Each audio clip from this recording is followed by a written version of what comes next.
president to decide if he is going to run.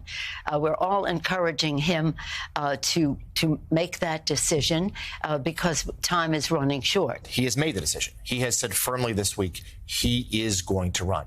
Do you want him to run? I want him to do whatever he decides to do. And that's the way it is. Whatever he decides, we go with.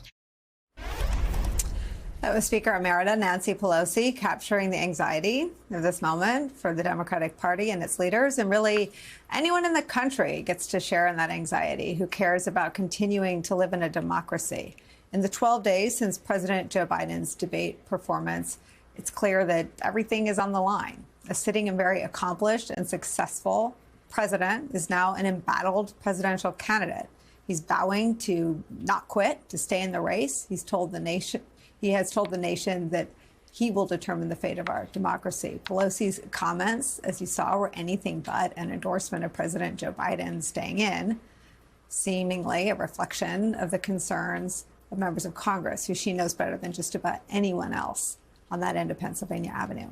Sources tell NBC News that Democratic leader Hakeem Jeffries plans to relay his caucus's concerns to President Joe Biden.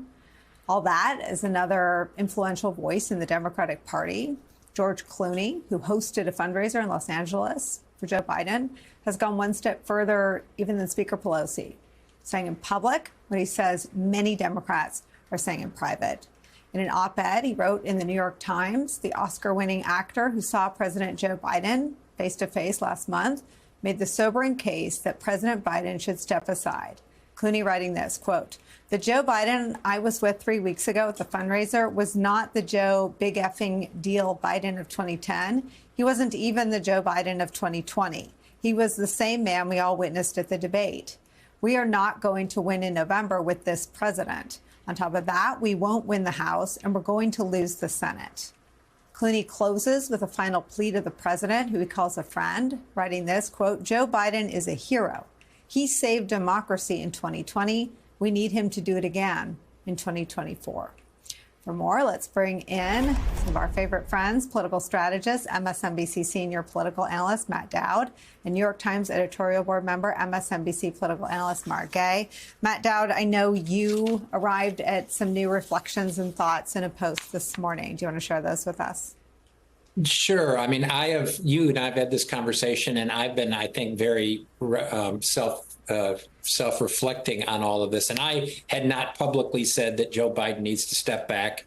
And in my view, Kamala Harris needs to be the nominee in this, because I wanted to give Joe Biden the grace and space to make that decision. I finally came to the conclusion I thought I had done that. It's almost 2 weeks, or is it 2 weeks today, that the debate happened. Nothing has improved since that debate. In fact, I could make an argument that things have gotten worse since the debate. I don't think the ABC interview with George Stephanopoulos helped at all. As a matter of fact, I think it was put off many people in the course of this. And so I believe that if you care about democracy, which I believe everybody listening does, and everybody here does, and if you want to keep the country away from the threat of Donald Trump, the only path realistically forward to get that done in any real predictable way is for Joe Biden to step back. And that's where I am. And the interesting thing is that's where most voters are. And that's where most of the Democratic Party is when you talk to their voters are. The majority of African Americans, of Hispanics, of younger voters, of new voters, all believe Joe Biden should step back and there should be a new nominee in the course of this. And so this is not an elite versus the voters. This is the voters have come to this conclusion in the course of this. They would like to see it, and I would as well. I like George Clooney. I love Joe Biden. I think he's done great for the country, but we can't risk our country's democracy because we believed in Joe Biden yesterday. We have to understand what the political reality is. Mark Gay, let me turn this over to you, but let me just play another piece of sound, another sort of piece of analysis of where the race stands. This is Senator Michael Bennet.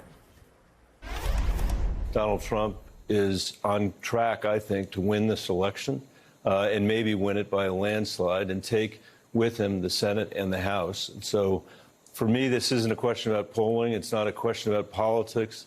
It's a moral question about the future of our country, and I think it's critically important for us to come to grips with what we face if together we put this country on the path of electing Donald Trump again. Let me also, I know how difficult this story is for my audience, but I'm not going to shield anyone from the news. This is new polling from Wisconsin, from AARP.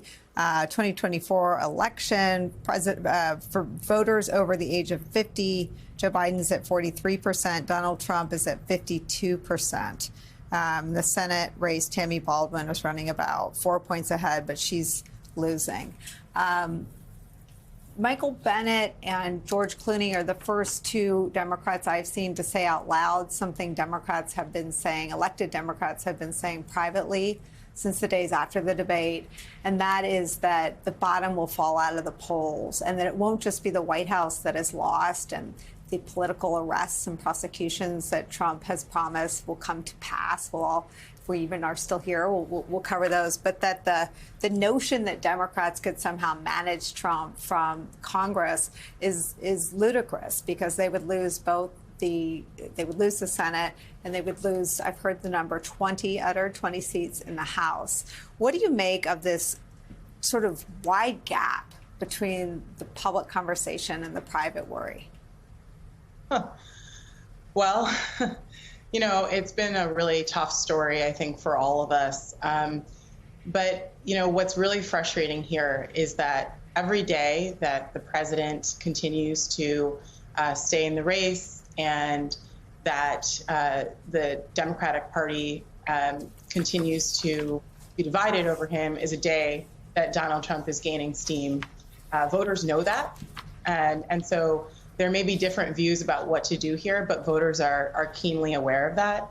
I think that this whole experience has, over the past 2 weeks, kind of highlighted a bigger problem within the Democratic Party, which is just the lack of enthusiasm, the lack of confidence, and the lack of just a willingness to take a risk on somebody who might be a little bit more exciting or exciting to the base, at least.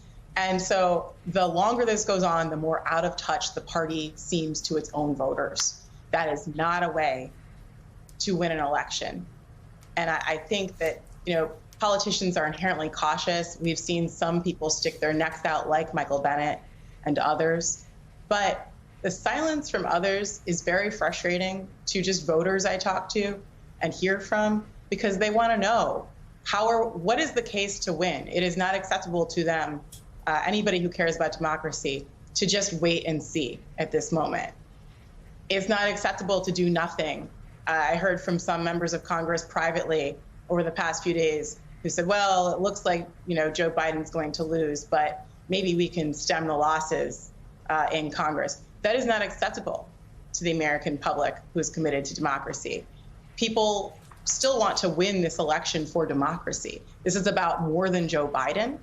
And while he has been an incredible public servant, that's why the board that I'm a member of has said that the best public service he can perform in this hour is to step down out of the race. And that's because this has always been about more than Joe Biden. I just hope that he can remember that this is a choice that's up to him. Ultimately, this has to be about the millions of Americans who could lose their rights and likely will if Donald Trump is elected. This cannot just be a comeback story about one man. And voters know that. The question is, does the president know that? Do those around him know that? And voters want to know that the party that is supposedly standing up for democracy sees the same sense of urgency that they do. They're not feeling that right now. They're hearing it from a few people here and there. But voters are saying to themselves, well, I thought this was existential, as the president has told us, this election. If it's existential, then why are we being told to ignore what is in front of our own eyes and white knuckle this until November? Hey there, MSNBC fans. I'm Luke Russert, and be sure to join me, Rachel Maddow, Jen Psaki, Lawrence O'Donnell, Steve Kornacki, Joy Reid, and many more September 7th in Brooklyn MSNBC Live Democracy 2024. Click on the link for ticket information. We will see you there.